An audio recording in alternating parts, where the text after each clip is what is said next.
All right. Welcome to today's press call about holiday travel scams. My name is Misha Linehan, and I am the press secretary for the Joint Economic Committee Minority, and I'll be moderating today's press call.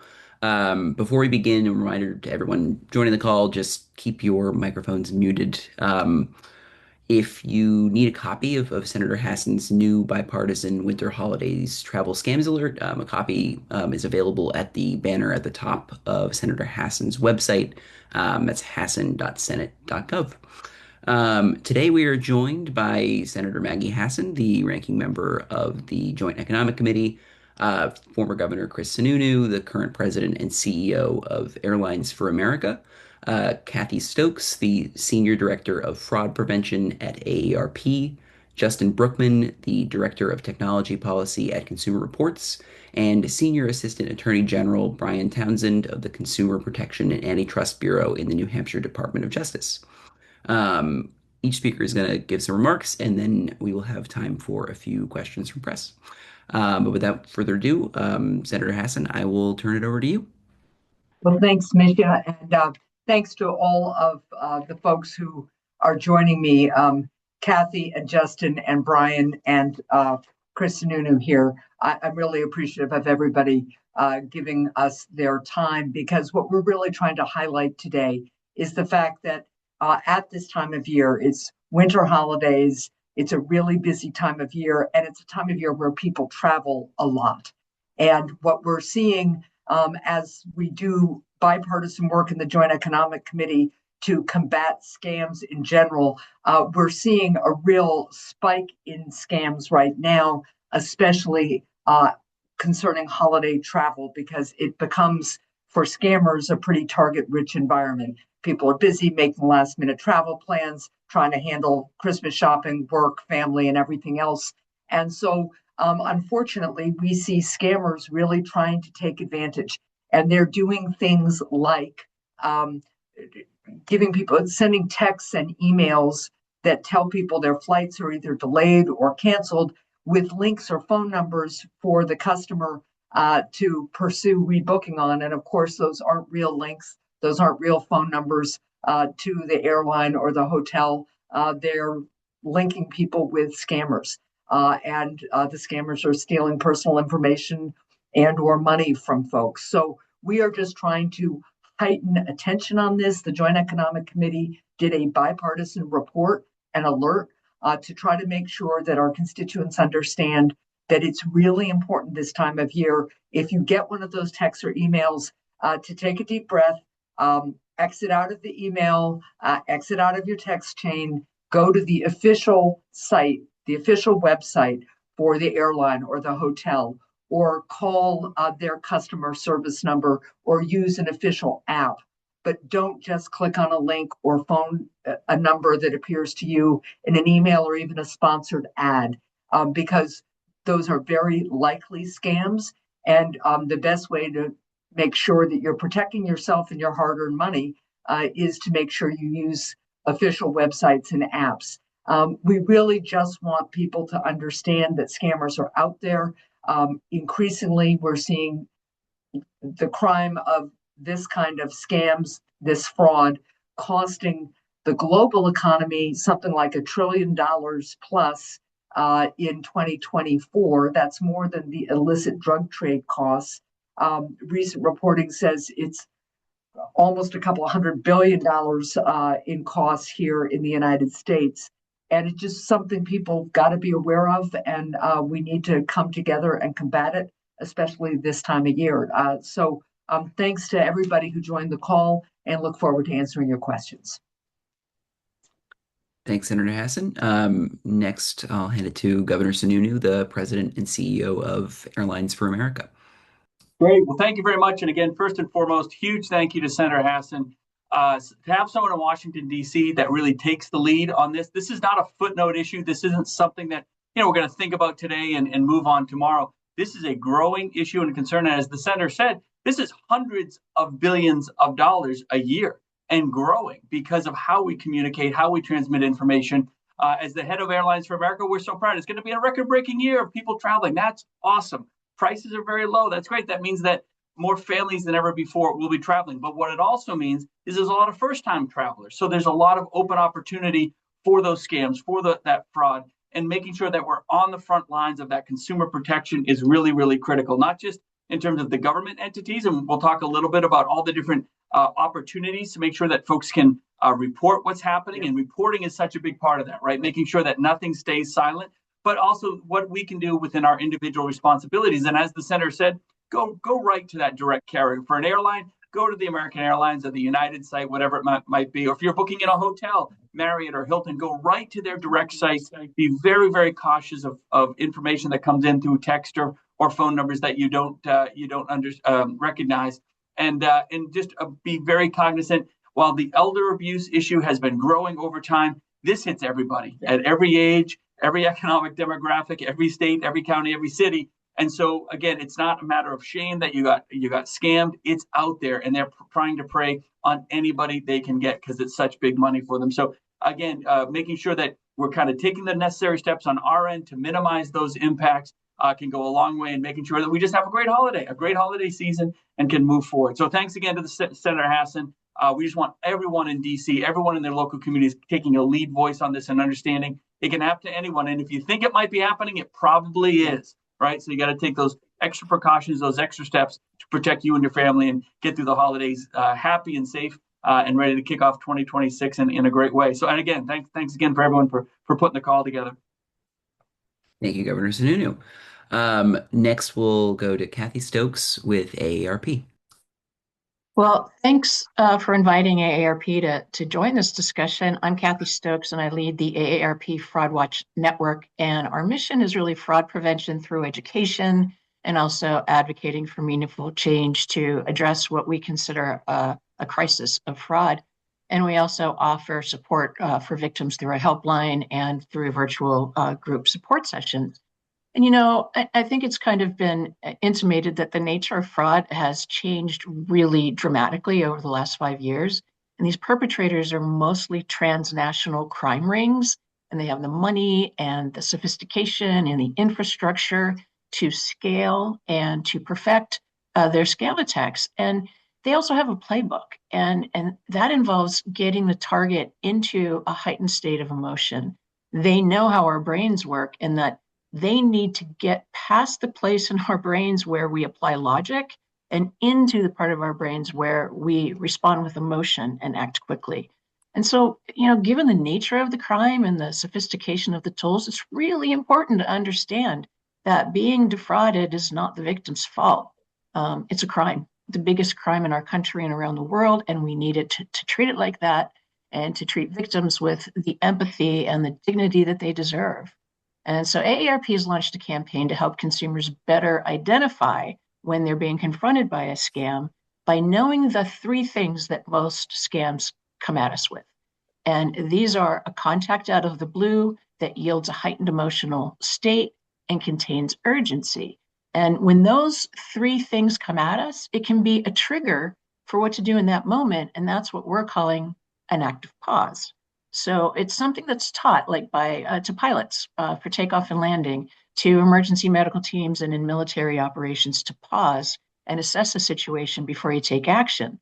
So our campaign is Pause, Reflect, Protect, and it's taking an intentional step back, reflecting on what you might know about the situation. Maybe it's an amazing travel deal that lands in your email inbox. And by taking this pause, you recall something maybe you heard about or read about travel scams, and it'll help you protect your money and your sensitive personal information. And yes, this is the time of year when travel scams spike, even though fraud happens every day of the year. Perpetrators are targeting everyone, as the governor said, and when older adults are the targets, the impact is particularly catastrophic. But knowledge is power. And when you learn something new about scams, share it. Let's all have regular conversations about scams being the number one crime in the country and around the world, and that we need to have each other's backs. They help our family and friends understand the risks and ways to stay safe. And you can learn about travel and other scams and ways to protect against them at aarp.org/fraudwatchnetwork. And I'll turn it over to Misha. Thank you, Kathy. I appreciate it. Next, we have Justin Brookman with Consumer Reports. Hey, thank you, Misha. Thank you very much, Senator Hassan, for inviting Consumer Reports to the call today. Scams are a year-round problem, but we are especially vulnerable this time of year. Scammers rely on people being stressed or busy or desperate. So maybe they'll let down their defenses and fall for a trick that they otherwise maybe wouldn't have. Right now, we're all frantic and distracted. We're trying to balance shopping and travel and cooking to get ready for the holidays. And scammers hit you with this false sense of urgency that, hey, you need to rebook your flight, or there's a problem with your rental, and take action, or Christmas will be ruined. We are seeing these kind of scams all over the place. Just because you see something on a reputable site doesn't mean it's always legitimate. Reuters actually had a story last month about how 10% of Meta's entire revenues were going to come from ads for scams or other illegal activity. These websites arguably don't have legal responsibility for the ads they show, and therefore they don't do enough to try to get rid of the bad guys. Meta alone estimates they're going to show 15 billion scam ads per day. Also, scammers have the ability to take advantage of artificial intelligence to fine-tune their attacks, and to create realistic audio and video of like celebrities or even your loved ones. Also, many of these tool developers don't do enough to try to stop bad actors from using them. Consumer Reports put out a report last year showing it's just so easy to use these AI deepfake tools to create a deepfake of someone just using an audio clip. My biggest piece of advice when someone's insistent on your taking immediate action is to slow down, take a breath, try to think if this is legitimate or not. We are part of a broader public awareness campaign called Pause, Take 9. It tries to train people to stop, take 9 seconds to assess whether this message or offer is legitimate or not. Like the senator said, like don't just follow links and emails and text. If you get an alert from United or Hilton, go to the website, go to the app. Links and messages out of the blue could well be fraudulent. Try to pay with credit cards. Be very careful about sending money with crypto or wire transfers or gift cards or even digital payment apps where you might not be able to get the money back if you're defrauded. Unfortunately, this is the world we live in right now, so people need to be prepared to protect themselves and not fall for scammers' tricks. Finally, a plug, if you're interested in more detailed advice on how to protect yourself from scams or for cybersecurity, Consumer Reports has a website, securityplanner.org. There's lots of tips to kind of help fight these attacks. With that, thank you, and I'll send it back to Misha. Thank you, Justin. Next, we have Assistant Attorney General Townsend with the New Hampshire Department of Justice. Thank you very much. Again, my name is Brian Townsend II. I'm a Senior Assistant Attorney General with the New Hampshire Department of Justice, and I work within the Consumer Protection Bureau. Thank you very much, Senator, for inviting us here to participate in this. The Consumer Protection Bureau of the New Hampshire Attorney General's Office works to investigate cases of unfair and deceptive acts or practices by businesses, and to protect New Hampshire's residents from fraud. This is especially true in high-risk times of the year, like during holiday travel, where people have a heightened sense of emotion, and are particularly at risk for falling for fraud. There are some things on the enforcement side that we can do, and some things on the enforcement side that we can't do. So let's talk about the things that we can do. So if there's an identifiable business within the state or targeting New Hampshire citizens, we can bring enforcement actions, civil or criminal actions, and try and get your money back. We don't promise that we will get your money back, but we can try. But on the other side of things, Kathy mentioned it before, most of the scams that are happening today are being perpetrated by those overseas. And that makes it really difficult for us at the New Hampshire Attorney General's office to prosecute that fraud or to even find the offenders who are perpetrating that fraud. So it's really up to the citizens, the residents of the state of New Hampshire, to protect themselves. And what we ask is, to do your research prior to hiring an online travel agency or booking your travel if it's from an unreputable site or a site that you don't recognize. We have a website. You can find it on doj.nh.gov for consumer protection, where you can actually search different companies and determine whether there have been any complaints filed against those companies or any enforcement actions lodged against those companies. Certainly, if you have fallen victim to any scams, if you've sent money by way of cryptocurrency, by gift card, or by wire, we ask that you report that as quickly as possible. Ultimately, people who fall victim to scams sometimes may be embarrassed by that, so that delays the reporting process. And so, what we urge people to do is report as quickly as possible because that is the only chance that you have to ever get your money back. So ultimately, enforcement works best when consumers report fast, is kind of what we say over here. And so we ask that you do that as quickly as possible. And again, if you have been scammed, and money's gone out the door within the last couple of days, report that to your local police department. We have instances here at the Attorney General's office where if money has gone out the door within a day or two, we have worked with federal authorities and other state authorities to actually get that money back. So again, pause, like everybody on the call has said before. Try not to click on links through sources that send you the text or the email. Make sure you verify those sources.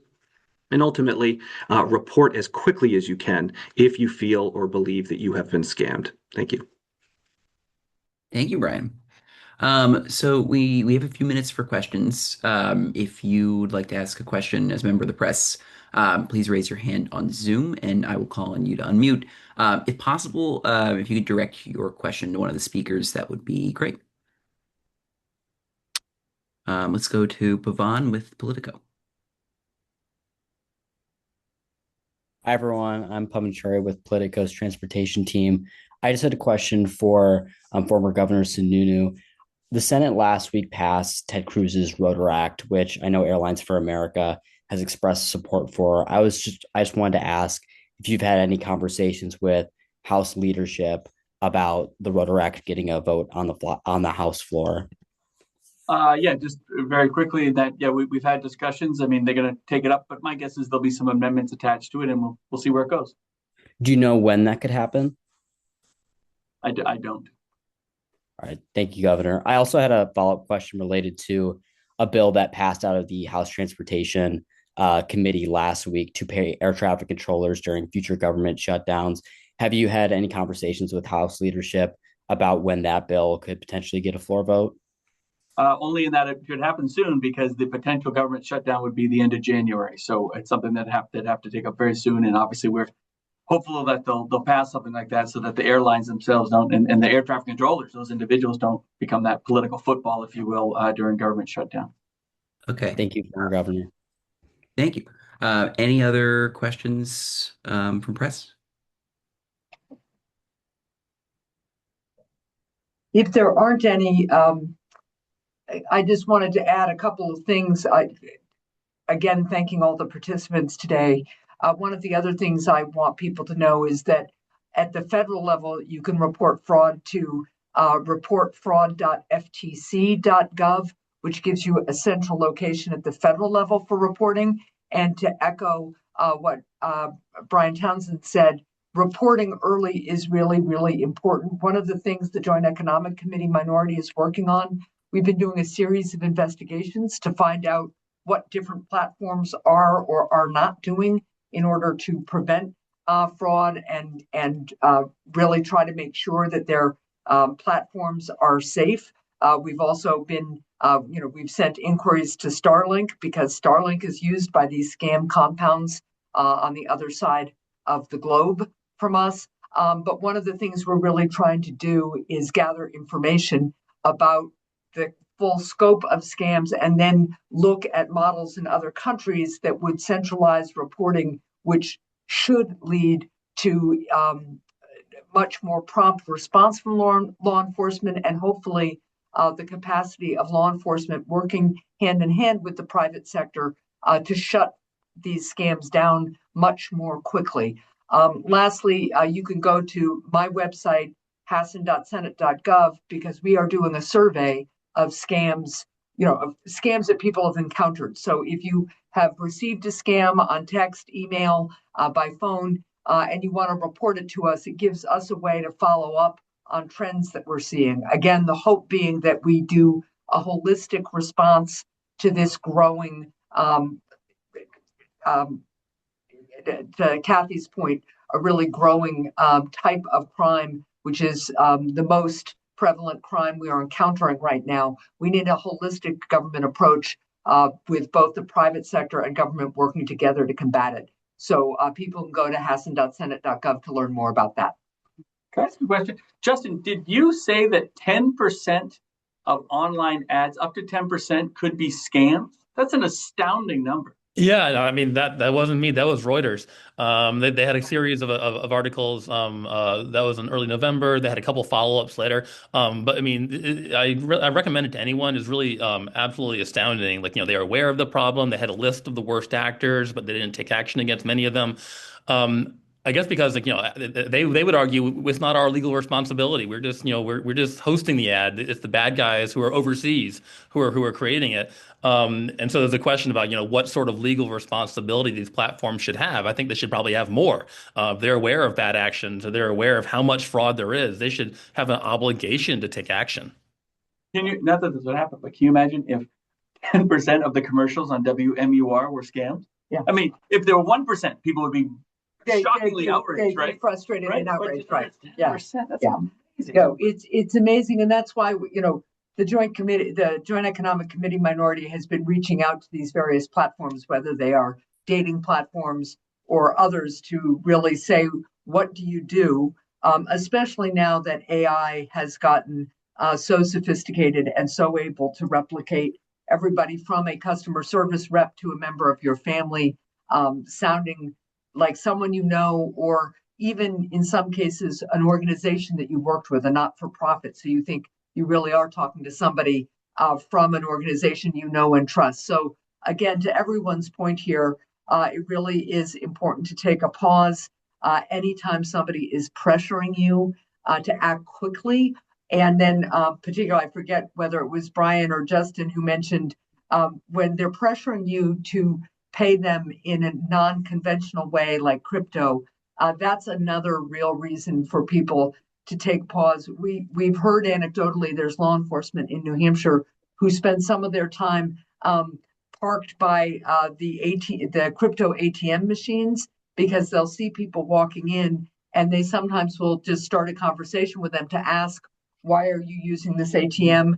And they have helped people realize, people who were about to convert their cash to crypto. And once you do that, it's really hard for law enforcement to trace, really hard to get people's money back. But we've had some success because local law enforcement, somebody people trust, have been able to say, why are you here? What are you doing? And they will explain, they will begin to tell the story of a scam and realize midway through that they're being scammed. So really just important, if you're feeling pressured to act quickly, if they're telling you, that Christmas is going to be ruined if you don't act within the next 5 minutes, it's a really good signal that these are scammers, these are criminals trying to target you. And take a pause, step back, and report it. All right. On that note, I think that's all the time we have today. Thanks so much to everybody to joining. Again, a copy of the bipartisan scams alert that Senator Hassan has issued is available at the banner at the top of her website, hassan.senate.gov. And if you have any additional questions, please reach out to our press email, press@hassan.senate.gov. Thank you all for joining, and have a nice day. Happy holidays, everyone. Thank you.